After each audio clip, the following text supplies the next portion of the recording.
Sometimes, life places us in situations we never asked for. Moments where we accidentally stumble into secrets that are heavy, uncomfortable, and not ours to carry. This is one of those stories. It's not a story about gossip. It's not about exposing anyone. It's about how easily peace can be disturbed, and how intentionally choosing wisdom can restore it.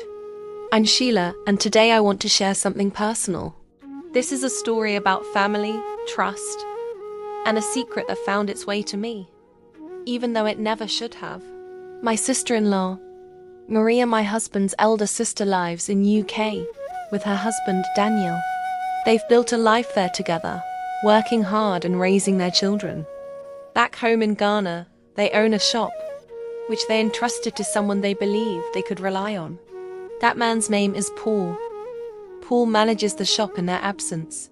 He's someone we all know, someone we greet casually, someone who feels like part of the extended circle, but not family. Or so I thought.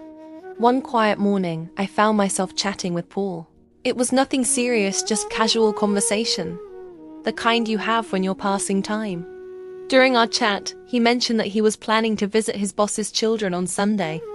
I replied innocently, telling him that the children are currently living with his boss in the UK. Then I asked, "Which child are you referring to?" Unless, of course, he meant the ones in the UK. That simple sentence changed everything. Without warning, the conversation shifted. Paul paused and said something that immediately made me uncomfortable.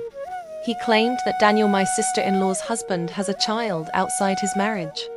At first, I thought I misunderstood him. But he went on. He said no one knows about this child. Not the family. Not even Maria, the wife. And before I could fully process what he was saying, my phone buzzed. Voice notes. Messages. Screenshots. Paul had sent me recordings of conversations he claimed were between Daniel and another woman. A woman he said Daniel was involved with secretly. According to him, this woman was planning to travel to UK to see Daniel, in the same country where he lives with his wife and children. I remember staring at my phone in silence. My heart felt heavy, my chest felt tight, and my mind was racing. I didn't ask for this information. I didn't want it. And yet, there it was placed in my hands without my consent. I won't lie, my first reaction was shock. Questions flooded my mind. Why would he tell me this? What am I supposed to do with this information?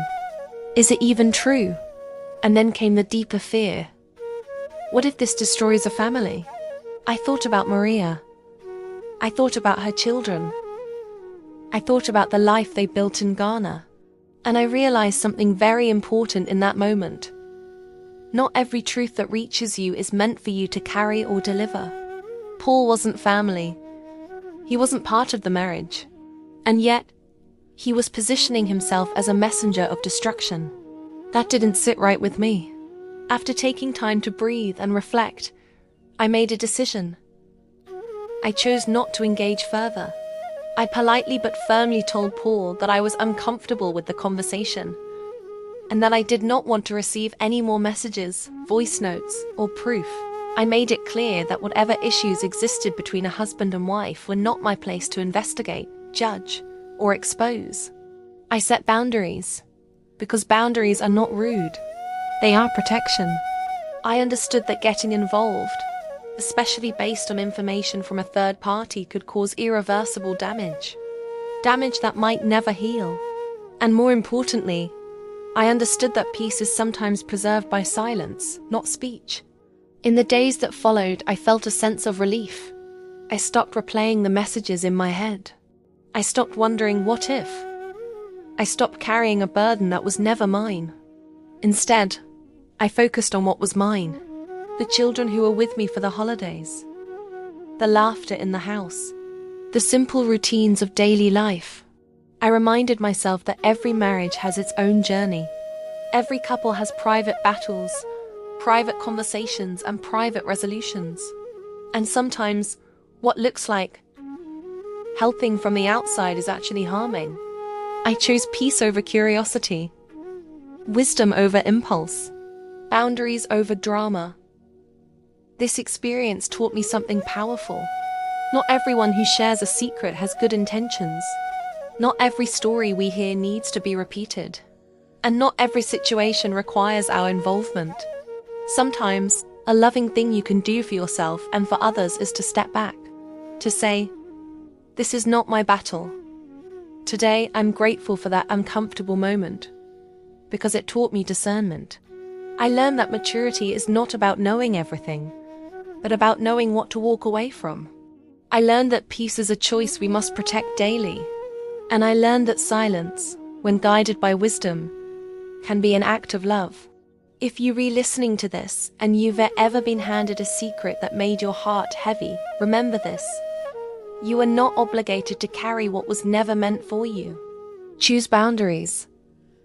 Choose wisdom. Choose peace. And sometimes, that choice leads to the happiest ending of all.